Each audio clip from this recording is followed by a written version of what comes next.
Welcome back. We're on lesson 1, part 5. We have that 8 by 8 inch document and we're ready to get going and start making things look the way that they're supposed to look. So we're on step 3. It says we have our rectangle marquee tool selected. The next thing you're going to do is you're going to click anywhere on your artboard just once, and we're going to make a square, a rectangle that's 4 by 4 inches.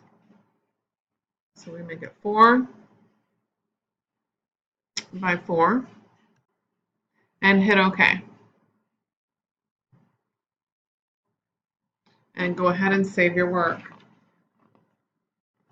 Moving on over to page 1/46, it's verified that the new square is selected. We know it's selected because the blue dots. Click the swatches icon. My swatches are not up. I'm going to minimize all of this stuff over here. So I'm going to go to Window and show my swatches. Click on swatches. Okay, let's move this over just a little bit so we can see more stuff that's going on. Okay, so click any blue swatch. We do have our square is selected, so we can click any of the blue swatches, and that square will turn the color of the swatch. Note that the fill button in the tool panel is also blue, so this is showing us that we have that blue.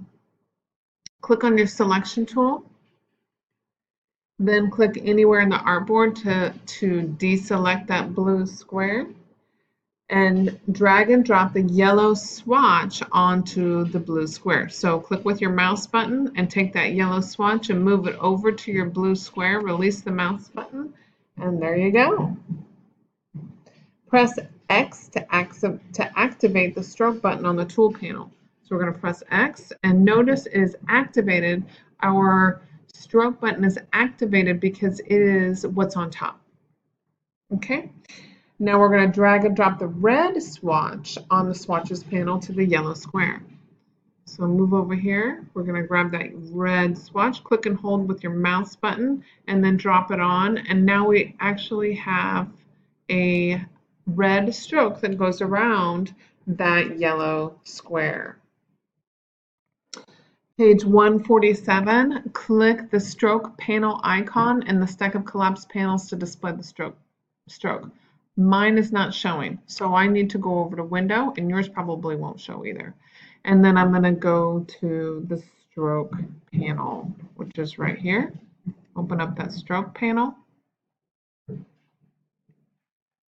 Okay.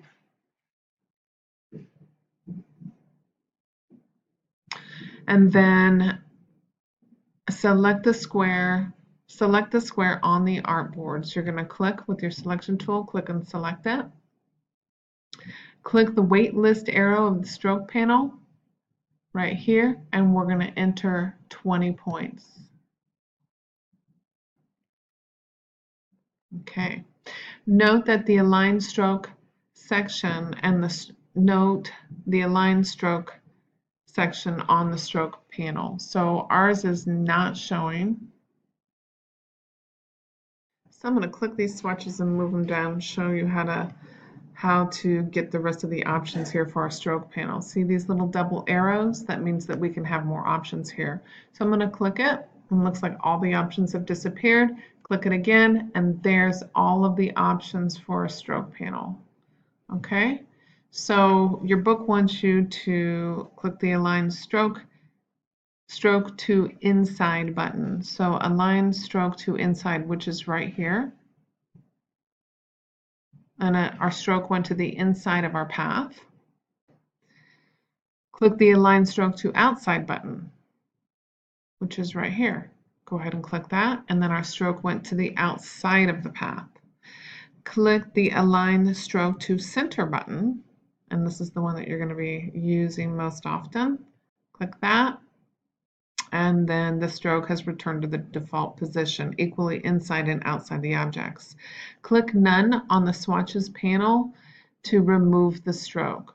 So we're going to go back to that swatches panel, the little line, the white square with the red line that goes through it equals none. So now we're back, and you can see that reflects that here. We're back to having no stroke. And save your work. Next step.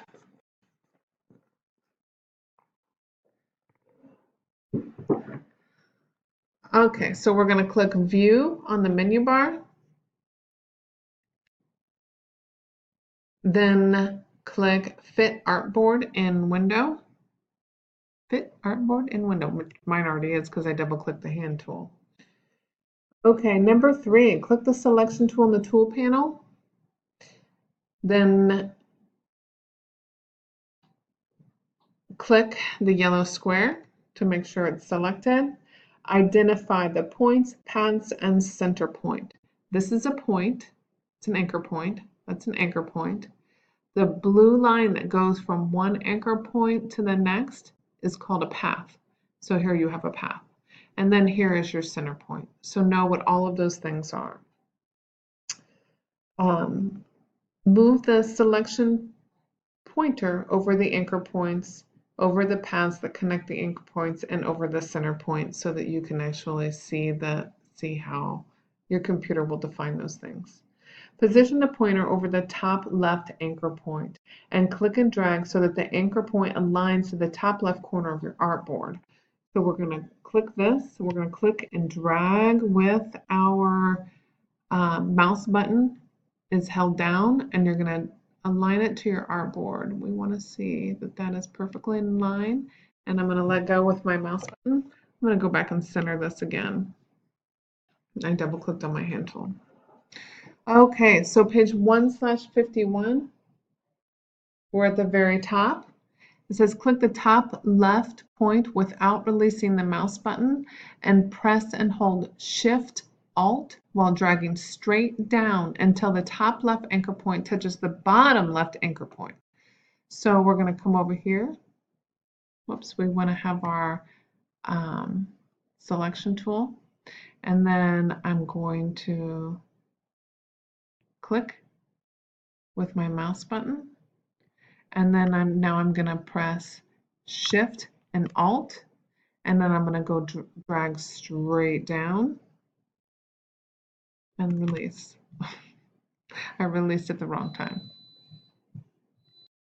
So let's try that again. So I'm going to click and hold the mouse. I'm going to click and hold the mouse button and select that top anchor point. Now I'm going to press and hold Shift and Alt, and I'm going to drag straight down. You can see my pointer tool has the little copy of it. That means I'm making a copy of the square. I've gone down to the bottom left anchor point of the original yellow square. Now, the first thing you release, I'm still holding everything. I'm going to release my mouse button first, then release Shift and Alt. And now you've made a perfect copy of your original square. Okay? Okay, so we're on number 2. With the bottom square still selected, press and hold Shift and drag the top and click the top square. So we're going to press and hold Shift and also click the top one. So now we have both of them selected.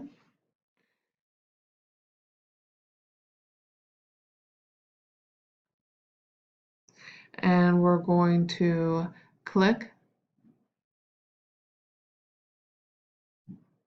the top left anchor point, press Shift and Alt, and drag these guys back over to the right. And I'm going to go ahead. I know I've made a copy of that, so what I'm going to do is I'm going to release my mouse button first, and then release Shift and Alt, and I can move my artboard down to see what kind of chaos I've actually created. And now I'm going to just hold my mouse button down and grab those guys and realign them. Okay, so now you have 4 squares on here, and you can click on each one individually and see that you have 4 of them. It's a little bit harder when I'm dealing with, I technically don't have a mouse right now, I'm just using my laptops. That's why I keep running into all these little problems. Okay, note to self, next time bring home my mouse. Okay, so we are on number 4 of page 151, and I want you to take a look at your book. It says change the fill color of each of the squares to match the color shown on figure 58. So this one should be green. So if we click, I have that selected. Now I can go over, and how do you know how to do this? Which I accidentally clicked my fill. So I need to hit none for fill, and then we're going to click on your fill box to activate it and have it go forward. Now I can change the color of it. So I'm going to come over here and click on green. Remember that the other way that you can change a color is we have to deselect first and then select your object that you want to change the color. You can click that swatch and drag it and release it. So that's one other way of changing the fill. But I personally think it's easiest if you just select your object and move over to your swatches panel and then click on the color that you want your box to resemble. Okay, so we've just finished on page 151, and now we need to move over to page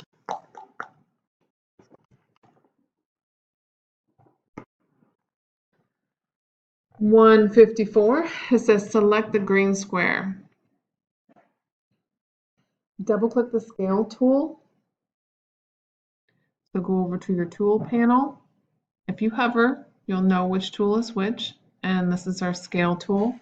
So we need to double click on our scale tool, and we're going to make sure that the uniform is selected. We're going to type 50 in the scale box. 50, and then hit OK.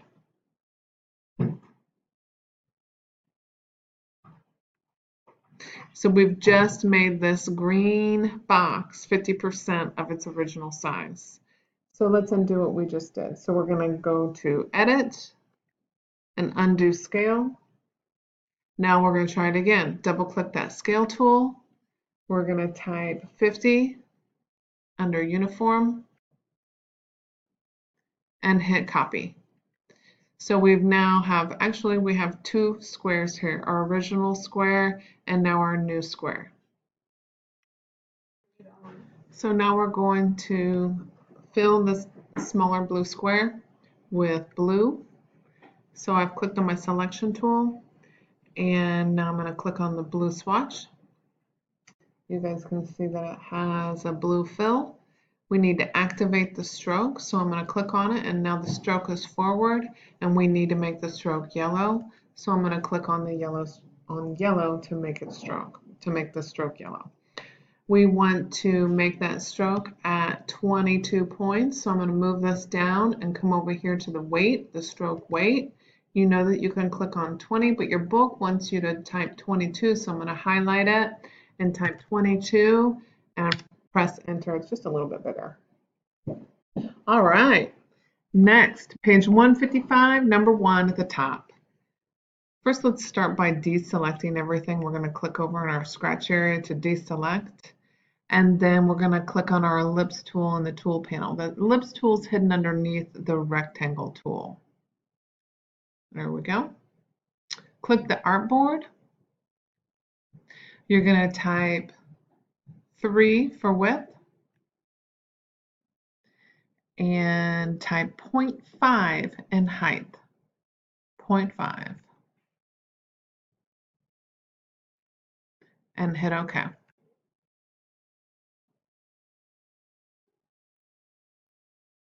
Change the fill color to none. So we're going to click on that fill and have it be none. And then we take our stroke, and our stroke needs to be blue. So come over here, our stroke is now forward, and we're going to come right here and click on the blue swatch. Change the weight of the stroke to 3. And that's what it should look like. Click on our selection tool. Click the center point of the ellipse tool, and you're going to move it over until you come to the exact center of the yellow square, which is right here.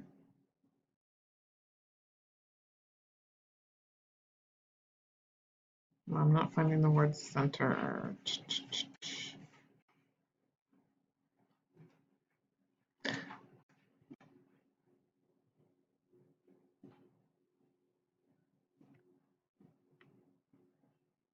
Okay. All right.